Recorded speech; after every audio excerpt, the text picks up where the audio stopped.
제품 고장 접수에 관한 고객 지원 대응에 대해서 발표하도록 하겠습니다.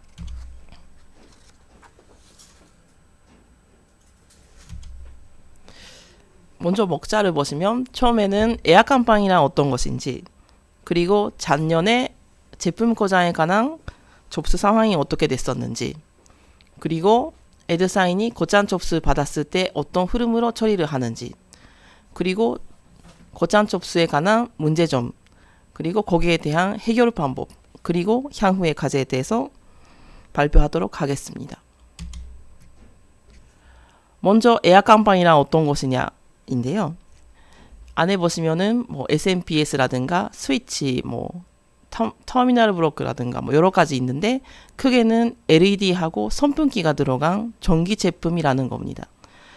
그렇기 때문에 전기 고장에 대한 접수가 들어옵니다. 그래서 애드사인에서는 모듈 기간은 6개월로 하고 있습니다.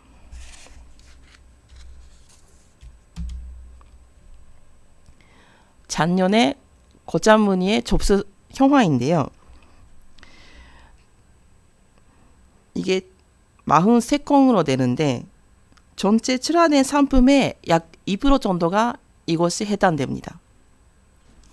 월 평균으로 따지면은 3-4건 정도가 되는 셈입니다.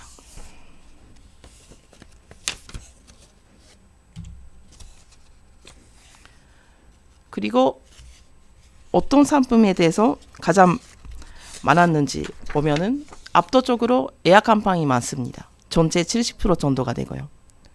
그리고 어떤 부품에 대해서 고장 문의가 많이 왔냐 하면은 LED가 절반 정도 되고 선풍기가 한 30% 정도 됐었습니다. 그리고 고장 시기를 보면은 고객이 받자마자 물량을 얘기하시는 게 30% 정도가 되고 3개월까지 합치면은 한 60% 정도, 그리고 애드사인이 모듈 기간으로 설정한 6개월까지 따지면은 전체 약 90% 정도가 6개월 사이에 접수됩니다. 그리고 거기에 대한 대응을 어떻게 했느냐 하면은 번째 교환이 한 60% 정도로 대응했습니다. 나머지는 검증 요청이라든가 수리 대응이었습니다. 애드사인의 제품 고장 접수에 관한 흐름입니다. 제품 고장 문의 접수는 전화나 이메일로 받습니다. 먼저 고객의 정보, 그리고 주문번호를 확인합니다. 그리고 크게 나누어지는 게 6개월의 모듈 기간 내인지 아닌지입니다. 모듈 기간이 지난 경우 유상으로 결제를 하거나 판매로 유도를 합니다. 그리고 모듈 기간 내의 경우 고장 상황을 확인하고, 그리고 고객 요구는 무엇인지, 환불을 요구하시는 건지 아니면 교환 후 요구를 하시는 건지, 그리고 가끔 가다가는 건품으로 요청하시는 경우도 있습니다. 지금까지의 제품 고장 접수의 문제점은 크게 나눠서 4가지 정도가 있었습니다. 하나는 안내를 위한 매뉴얼이 부족했었습니다.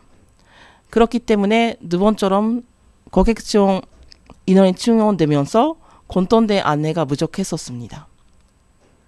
3번은 홈페이지 안내가 부족했었습니다. 이거는 이전에는 FAQ 페이지에 안내가 있었는데 고객이 그거를 찾기가 힘들었습니다. 그렇기 때문에 업무 시간 외에 대응이 미비했었던 것 같습니다. 그러면은 문제에 대한 해결을 어떻게 했느냐인데요.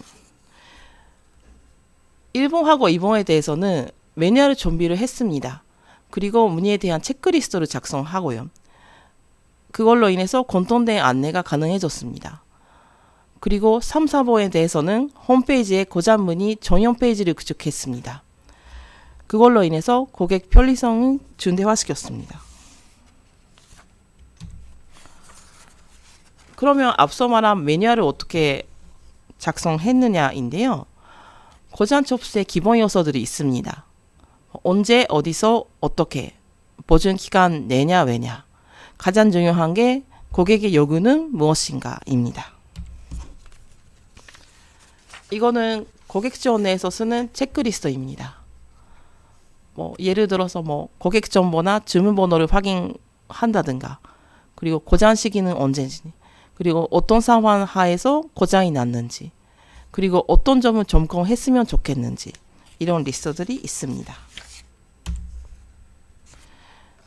그리고 홈페이지에 제품 서포트 페이지를 전용 페이지로 구축했습니다.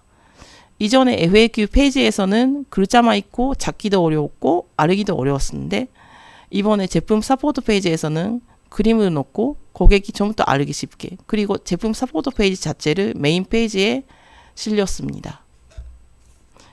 그리고 반품이나 교환에 관한 안내도 같이 넣었습니다. 향후의 과제인데요. 이거는 작년에 신제품이 출시되면서 추첨키 등 추가로 판매가 됐는데, 이거에 대한 판매량이 아직 적기 때문에 어떤 고장 문의가 나오는지 주시를 해야 하는 부분입니다. 그리고 공장의 물량 보고나 개선 요구는 이거는 꾸준히 해야 하는 부분입니다. 그리고 고객 지원 내의 매뉴얼 숙지도 이것도 꾸준히 해야 하는 부분입니다. 이상입니다.